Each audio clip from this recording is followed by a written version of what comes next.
Hi hello నమస్తే this is Suvarna welcome to Suman TV. So ఈరోజు నాతో పాటు స్టూడియోలో ఉన్నారు స్పిరిచువల్ గురు అనంత సాయి కృష్ణ గారు.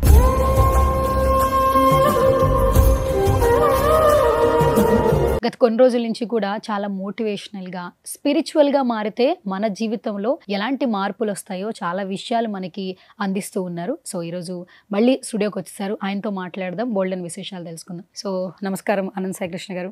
నమస్తే అండి. మిమ్మల్ని ఎప్పుడు చూసినా ఏంటంటే వైట్ అండ్ వైట్లో వస్తారు. అంటే 20 years నుంచి కూడా స్పిరిచువల్ ప్రొఫెషన్లోనే ఉన్నారు. మీరు ఎప్పుడు వీడియోస్ స్టార్ట్ చేసినా కూడా విశ్వం అంటారు, పంచభూతాలు అంటారు. ఫస్ట్ ఆఫ్ ఆల్ మీరు అంకితం అయిపోయారు పంచభూతాలకి. మాకే కనిపిస్తున్నారు. ఫర్ ఎగ్జాంపుల్ చాలా మంది అంటుంటారు స్పిరిచువల్గా వెళితే డబ్బులు వస్తాయా, కార్లు వస్తాయా, మంచి లైఫ్ వస్తుందా అని క్వశ్చన్ అయితే చేస్తారు.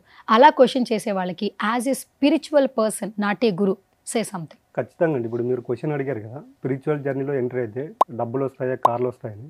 ఖచ్చితంగా వస్తాయండి. ఎందుకంటే ఒక వ్యక్తి ఎప్పుడైతే స్పిరిచువల్లోకి ఎంట్రీ అవుతాడో బయట మనం చూసే విధానం మారిపోతుంది.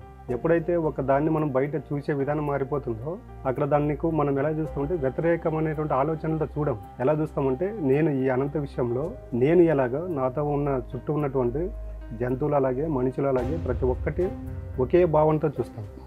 ఒకే భావంతో చూసినప్పుడు ఏమవుతుందంటే పూర్తిగా మన యొక్క వ్యక్తిత్వం, మన యొక్క ఆలోచనలు, మన యొక్క భావన విధానం అనేది మారిపోతుంది. అప్పుడు ఏమవుతుందంటే అల్టిమేట్గా మనిషి కోరుకున్న డబ్బు వస్తుంది, మనిషి కోరుకున్న ఆరోగ్యం వస్తుంది, సంబంధ బాంధవ్యాలు కూడా మెరుగుపడతాయి. మీరు బాగా అబ్జర్వ్ చేస్తే చూడండి, ఎవరైతే స్పిరిచువల్ జర్నీకి అసెండ్ అయింటారో వాళ్ళ యొక్క ఫ్యామిలీలో చూడండి, వాళ్ళ యొక్క రిలేషన్, కమ్యూనికేషన్ బాగుంటుంది, వాళ్ళ దగ్గర డబ్బు ఉంటుంది, హెల్త్ కూడా బాగుంటుంది. దానికి నేను ఏం చెప్తున్నా అంటే ప్రతి ఒక్కరు ఇప్పుడున్న జనరేషన్కు 100% స్పిరిచువల్ జర్నీ అనేది కంపల్సరీ తీసుకోవాలి. స్పిరిచువల్ జర్నీ ఎప్పుడైతే తీసుకుంటో సత్యం అనేది బోధపడుతుంది. ఒక వ్యక్తికి సత్యం బోధపడినప్పుడు అక్కడ ఏమవుతుందంటే దుఃఖం ఉండదు, సంతోషం ఉండదు, ఆనందం ఉండదు. ప్రతి ఒక్కదాన్ని సాక్షిభూతంగా చూడగలుగుతారు. ఓకే. సో మనకి డబ్బు రావాలన్నా, మనకి డబ్బు కావాలన్నా విశ్వంలో అంటే విశ్వానికి ఎంత దగ్గరగా ఉండాలి? అసలు బేసిక్గానే విశ్వ సిద్ధాంతం అని ఒకటి ఉంటుందంట. అసలు ఆ సిద్ధాంతం ఏంటి తెలియజేస్తారు? ఇప్పుడు విశ్వానికి ఎంత దగ్గరగా ఉండాలనేది కాదండి, పూర్తిగా విశ్వంలో మమేకమైపోవాలి. ఇప్పుడు మనం మాట్లాడుకుంటున్నాం విశ్వం అంటే పంచభూతాలతో కూడుకొని మమేకమై ఉన్నదని. పంచభూతాలు అంటే భూమి, నీరు, అగ్ని, వాయువు, ఆకాశం. మనం చాలా వీడియోలో మాట్లాడుకున్నాం. ఒక వ్యక్తి తన పక్కన కొద్దిసేపు ఫ్రెండ్స్ ఉంటారు, రిలేషన్ ఉంటారు, తర్వాత జాబ్కి వెళ్తే అక్కడ ఉన్నటువంటి సర్కిల్ ఉంటుంది, వ్యాపారం చేయడానికి వెళ్తే అక్కడ ఉన్నటువంటి సర్కిల్ ఉంటుంది. కానీ అల్టిమేట్గా ఈ వర్క్స్ అన్నీ కంప్లీట్ అయిపోయిన తర్వాత మనిషి సింగిల్గా ఉంటాడు. మనిషి ప్రపంచంలో ఎక్కడికి వెళ్ళినా కూడా తన చుట్టూ పంచభూతాలు అనేటివి 100% ఉంటాయి. మనిషి జన్మ తీసుకున్నప్పటి నుండి చివరి శ్వాస వరకు పంచభూతాలతో మమేకమై అనుసంధానమై జీవిస్తాడు. కానీ ఈ పంచభూతాలతో మమేకమైతే మన యొక్క సమస్యలు ఎలా తీరుతాయి అనేది మనిషికి తెలియదు. దానికి మనిషికి ఇన్ని కష్టాలు. మీరు అడిగారు కదా విశ్వం యొక్క సిద్ధాంతం ఏంటంటే, విశ్వం విశ్వం మనకి ఎలాగుంటుందంటే మీరు ఏది అడిగినా నేను ఇవ్వడానికి సిద్ధంగా ఉన్నాను, బట్ మీరు అడిగే విధానం తెలుసుకోండి అంటుంది.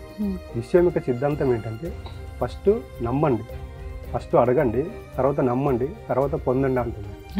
ఎందుకంటే విశ్వానికి మాటలు రావు. మనం ఏదైతే అల్టిమేట్గా మన యొక్క ఆలోచనల ద్వారా విశ్వంతో మమేకమవుతామో 100% ఈ విశ్వం అనేది మనకి ఇచ్చి తీరుతుంది. బట్ మనం ఏం చేస్తున్నామంటే ఫస్ట్ అడుగుతున్నాము, తర్వాత నమ్మడం లేదు. ఒకటి అడిగిన తర్వాత ఖచ్చితంగా నమ్మాలి. ఇప్పుడు చూడండి, ఇంట్లో పిల్లలు ఉంటారు, పిల్లలకు స్కూల్లో ఏదో బుక్స్ కానీ, పెన్ను కానీ, పెన్సిల్ కానీ టీచర్స్ ఏదో ఒకటి చెప్పారనుకోండి, ఇంటికి వచ్చిన తర్వాత వాళ్ళ పేరెంట్స్కి చెబుతారు, నాకు ఇది రేపు కావాలి తీసుకురండి అంటే వాళ్ళు అక్కడ వాళ్ళ పేరెంట్స్కి చెప్పి దాని గురించి ఆలోచన చేయడం మర్చిపోతారు. కానీ మళ్ళీ ఎప్పుడు అడుగుతారు, తిరిగి మరుసటి స్కూల్కి వెళ్ళేటప్పుడు అడుగుతారు, డాడీ నాకు ఇది తీసుకొచ్చావో, మమ్మీ తీసుకొచ్చింది అంటే. అక్కడ పిల్లోడు యొక్క మనస్తత్వం చూడండి, మా డాడీకి నేను చెప్పాను, మా మమ్మీకి నేను చెప్పాను, వాళ్ళు తీసుకొని ఇచ్చేస్తారు, ఆ నమ్మకం ఉంటుంది. కాబట్టి పిల్లలు ఇప్పుడు చాలా మాట్లాడుకుంటుంటారు, చిన్నపిల్లలు భగవంతునితో సమానం అని.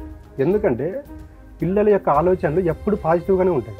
దానికి పిల్లలు ఏది కోరుకున్నా వాళ్ళ దగ్గరికి ఎందుకు వస్తుందంటే, వాళ్ళు ఒక ఆలోచన చేసినప్పుడు ఒకటి వేరే వాళ్ళకి అడగాలనుకున్నప్పుడు దానికి రెండో క్వశ్చన్ ఉండదు.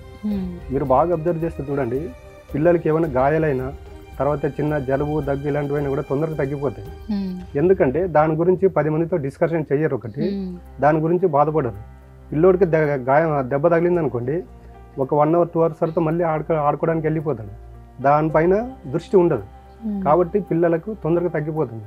పెద్దవాళ్ళ దగ్గరికి వచ్చేటప్పుడు ఏమవుతుందంటే అడుగుతున్నారు కానీ నమ్మడం లేదు. ఇప్పుడు నాకు హెల్త్ బాగలేదు, అది యూనివర్స్కి చెప్పుకోవాలి, చెప్పేస్తాడు. కానీ ఈ యూనివర్స్కి చెప్పడం వల్ల నా హెల్త్ బాగవుతుంది, నా దగ్గరికి డబ్బు వస్తుందని నమ్మడం లేదు కాబట్టి విశ్వం అనేది మనకి రిజల్ట్ ఇవ్వడం లేదు. ఏదైనా కూడా ఎలా ఉండాలంటే విశ్వం దగ్గరికి వచ్చేలోపు మీరు ఏదైతే అడుగుతున్నారో దాన్ని పూర్తిగా నమ్మండి.